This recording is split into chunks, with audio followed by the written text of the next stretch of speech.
we decided to create the 108 Celebrity Charity Tournament. And so we reached out to a bunch of our friends out there in the media and otherwise, people we would consider quote-unquote celebrities, some former champions of the 108 tourney, and built the field and asked these people, hey, play for a charity. We're going to put up the money. We'll do a little 1-week tournament, and everyone can have some fun with this. And we got 16 participants, which I'm going to unveil to you right now. My Sock Summers graphic is absolutely terrific. There we go. There's the field on the board. I will run down each and every participant, starting with, he's a 3-time champion of the 108 tourney, having never lost a match in this arena. The chancellor of the current 108 tourney. A mainstay at White Sox Twitter. You can trace his roots back to the old country. A dear friend of the 108ers. A longtime contributor of Barstool Sports, White Sox Dave. And White Sox Dave is playing for Chicago Canine Rescue. Up next is a man needs no introduction. He's a superfan. A bear for life. Gas Money Bob. And Gas Money Bob is playing for National Multiple Sclerosis Society. Yep. Following Bob, he was the Cinderella of the 2020 108 tourney, changing the way we make content in the competition. It turned midnight that year, though, because he did not win. But the following year, he ended up getting the championship in 2021. He's been retired since and had a bracket named after him, Summer of George. And Summer of George is playing for Paws of Chicago. Up next, this man is a Chicago sports radio institution, a living legend, a 670 The Score alum, and the current morning host at ESPN 1000, along with the cap man, Jonathan Hood. And Jonathan Hood is playing for Bernie's Book Bank. I've been slacking, man. I'm sorry. Next up, this man is known as The Realness. He's also a 670 The Score alum, a CHGO alum, the hottest free agent in Chicago sports media sphere. That is Herb Lawrence. And Herb Lawrence is playing for Brave Space Alliance. Boom shakalaka! She's the biggest rising star in Chicago sports media. She does pre and post for Chicago Bulls on 670 The Score, as well as being your in-stadium game day host for the Chicago White Sox, Alyssa Bergamini. And she is playing for the Andrew Weischer Foundation. She is the queen of White Sox Twitter, the first female champion of the 108 tourney and a true original, Allie White Sox. And she is playing for Planned Parenthood of Illinois. Smoke weed every day.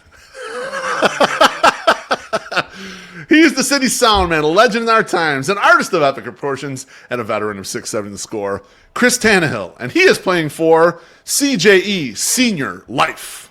Boom shakalaka! Next up, he's the host of The Stretch and The Dog Walk on Barstool Sports, a real neighborhood guy, Eddie Barstool. And Eddie Barstool is playing for Big Brothers, Big Sisters, Chicago. Talk is cheap, motherfucker!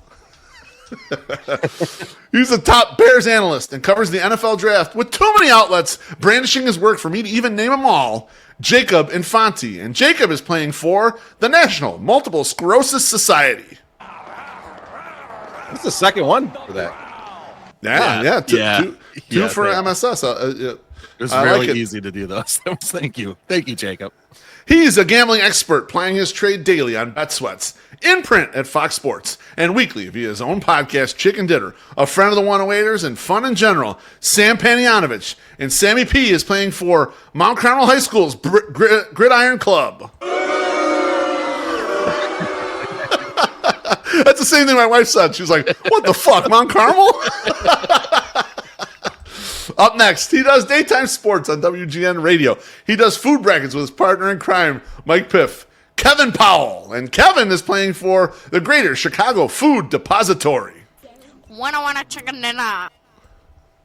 She's a live wire of reporting covering the WNBA in an unapologetic way for the Chicago Sun-Times, Annie Costable. And she is playing for Girls in the Game. He is the 2024 Nathan's Hot Dog Eating Champion, a Southsider by origin and attitude, Patrick Bertoletti. And he is playing for B. Fido's Friend. You would think I would get it after You should have the cadence by now, no?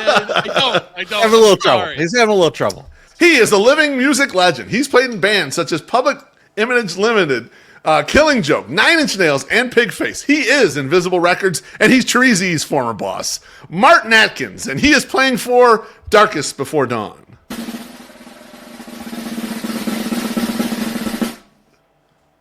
And closing out the field, he's an actor, musician, and one of those lunatics that sits in the Wrigley Field bleachers every damn day. A legend of Cubs Twitter, Danny Rocket. And Danny is playing for Lost Boys, Inc.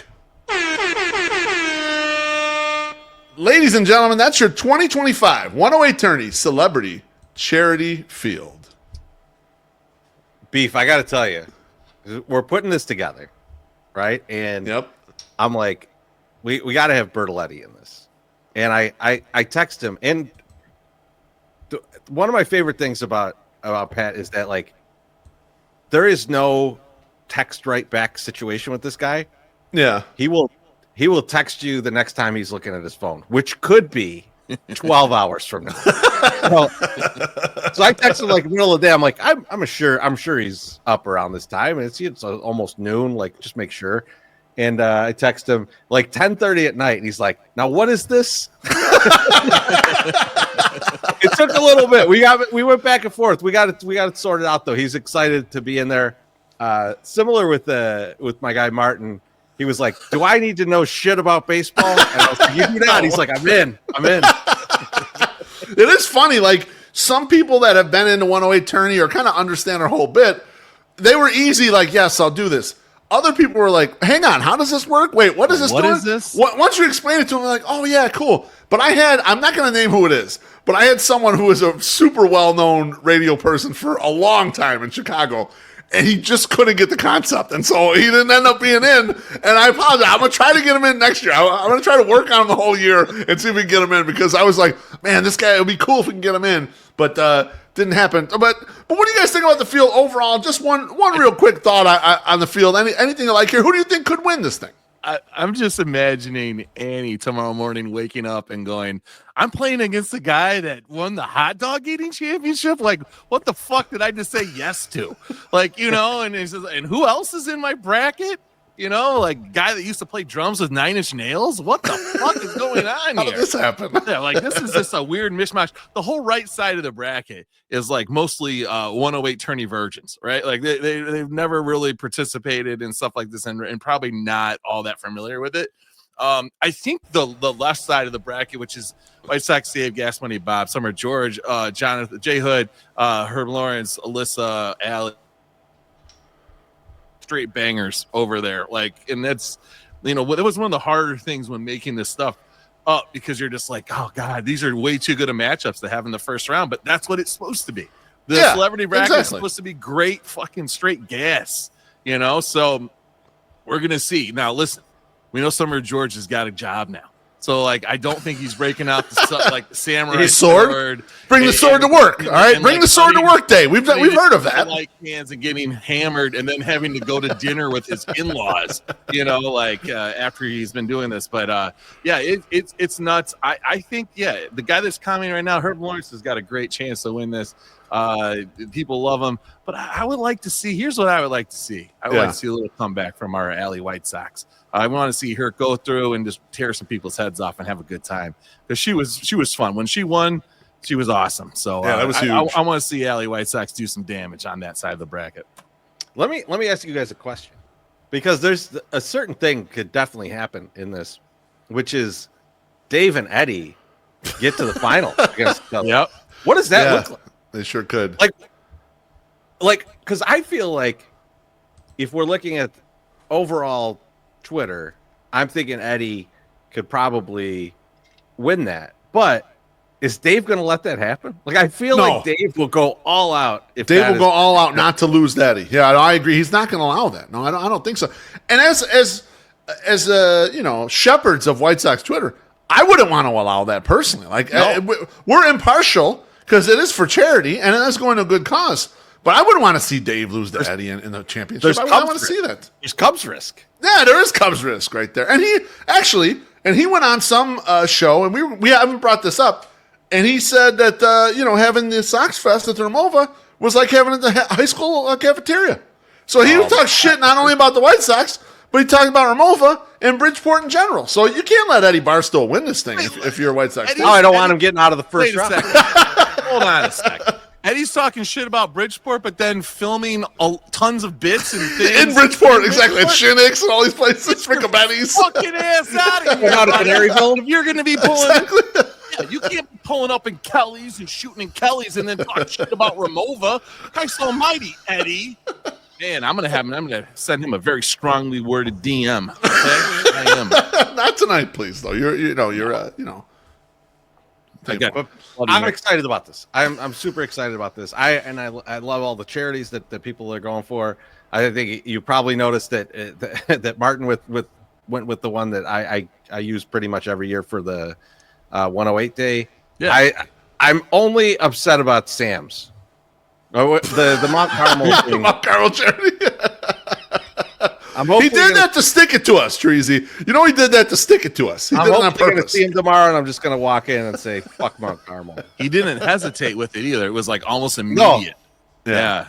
Kevin he was Powell, quick on the- who's out in Vegas right now, right? Like he's in partying Vegas, up. yeah. Like he almost was playing for Jade from the Spearmint Rhino, but we talked him down with that, and he said that he's going to be doing the Greater Chicago Food Depository now because we're like, hey, listen, man, you probably should give her all that money. I messaged him that.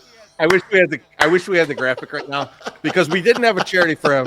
MSS is trying to put together the graphic, and he sends it to us, and he's like, "Don't post this one," and it's got Spearmint Rhino as his charity. It was perfect. It was I beautiful. messaged him and I told him, MSS said you're going to go, since you're in Vegas, you're going to go for a Spearmint Rhino College Fund. He was dying laughing.